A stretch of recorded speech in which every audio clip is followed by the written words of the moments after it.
So I only had two ideas for this one, and the first idea I had was a first-person wave-based shooter, where you go to a village and you go hunt witches. Okay. And not Liam's witches. No. Good. Maybe. And the end goal is you got to try and find this like head witch or like a witch boss or something like that, at like the end of the village. Okay. And you kind of like when you get there, you kind of realise you've been manipulated and it's all a lie. That was the first idea I had. Okay. The second idea was like you were sitting this like you were basically like you're like a peasant and you're thrown into this labyrinth and you got to try and escape, but there's a minotaur chasing you. Okay. Because based on obviously the myth of the minotaur, and you're trying to like obviously doing puzzles to try and escape. And when you're going, you can find like random items to explain like how you got there, why this is all happening to you and stuff. All right. The idea I went for was the first person shooter with the witches. Witches. Why are you killing the witches? You're a witch hunter. Okay, fine. I forgot. I should have probably mentioned that part. You were sent there. Okay. What did I write? Oh yeah. So when you get there, you're given like this crossbow, which has been like enchanted, so you can kill them. Okay. And you basically when you get in, you fight with enemies and stuff, but you also got to explore, and some areas are locked off. So then you got to like find stuff in houses, like keys and some items to unlock like gates, doors, so you can get to other areas of the game. It's only a small place; it's a little village. This helps me because I think I'm pretty good at programming, and I also just want to try and do some AI and modelling, which I want to try and model the crossbow, which would be really helpful actually. And I want to get better at AI because it's very useful. So AI from the perspective of the enemy. Yeah, sorry, enemy AI. Yeah. Yep. Okay. The game's first person, so I don't have to worry about making the character, but I have got inspiration behind it, which is here. So I was very inspired, character-wise, by the movie Van Helsing by Stephen Sommers. As the character in it is, he just goes around hunting like supernatural creatures and stuff.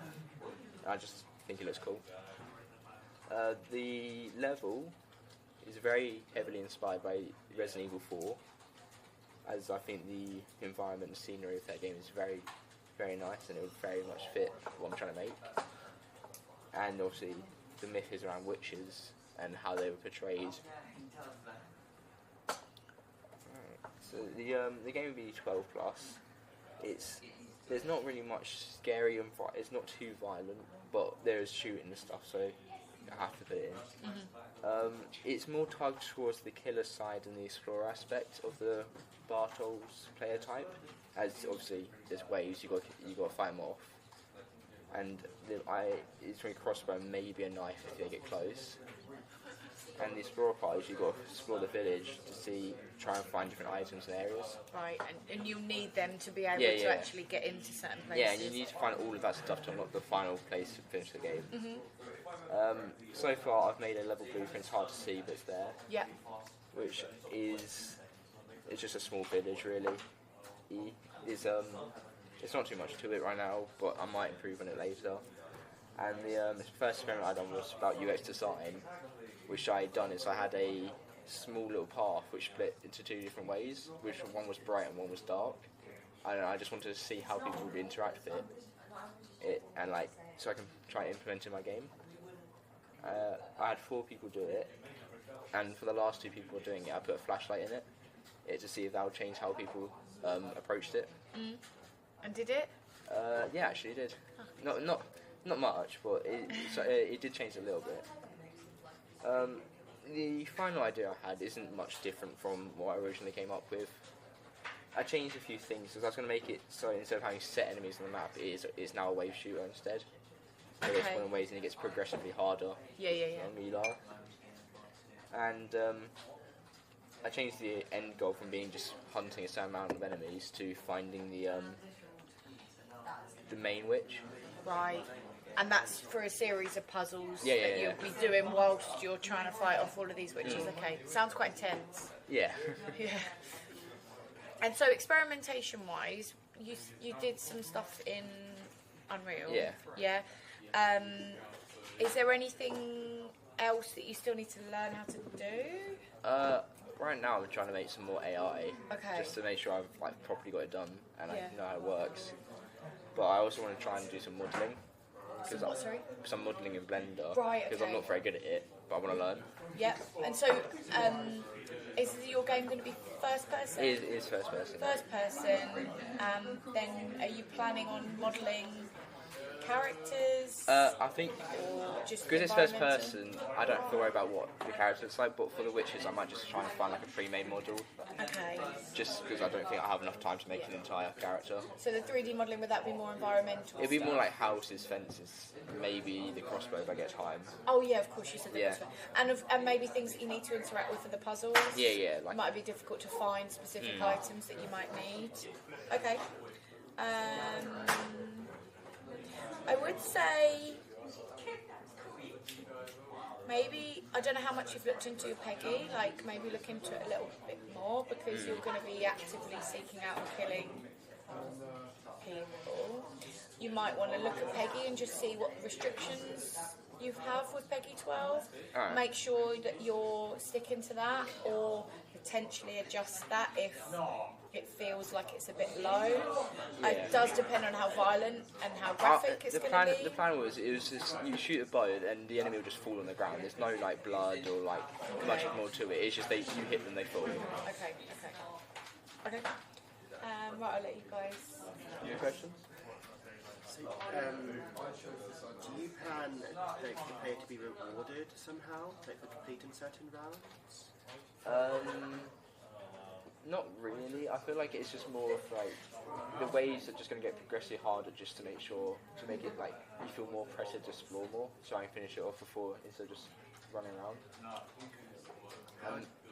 And maybe like the waves only get harder after a certain thing. Like if you get to a certain area, then the waves will start getting harder. How do you expect it to be all balanced? Because to start off with, it should be easy, but how do you plan on that to kind of not be impossible later on? Because you still want to complete it. Well, I might only have like certain, like it only gets to a certain difficulty. So like start off, it'll be not many enemies. They're not very fast. They're not very strong. But they get like progressively. There's like eventually they spawn more. They'll get a little bit faster and they'll do a bit more damage, and they'll just keep going like that with it. Yeah. That's about it. You said they might just like cap it at a certain difficulty. How would that engage the player going forward for like, let's say, 100 more rounds if they're just doing the same? It wouldn't. Hopefully by then they'll realise, oh, this isn't getting much harder, so they might just try and finish the game instead of just going through, because that's the whole there is an objective that they need to do to finish the game, because it's not just a wave-based shooter. You are supposed to finish the game.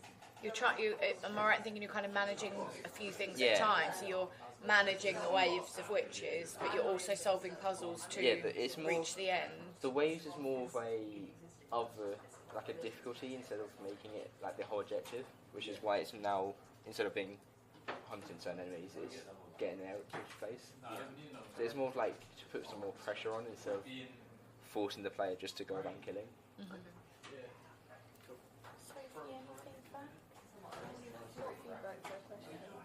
Does the player find new weapons, or is it I probably won't have enough time to add more weapons, but I would like to have more. But hopefully, I might be able to add like upgrades to the weapons instead, so that you can make it do more damage or shoot faster. So that's probably one way I'll have it. So the way the scaling doesn't make it too difficult.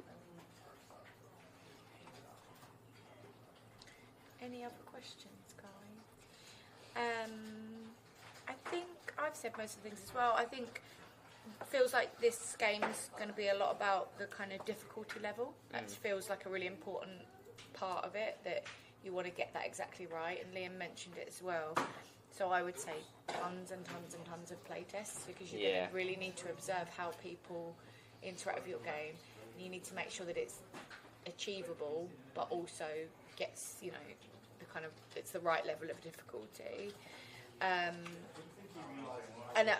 like things like obviously looking at flow theory, I'm sure you've already considered that, but it'd be a good thing to include in your research. Making sure you've got a beat chart as well, which is just the way you're obviously planning how the levels are going to intensify, or the sections are going to intensify. But yeah, I think it's got potential to be really, really exciting.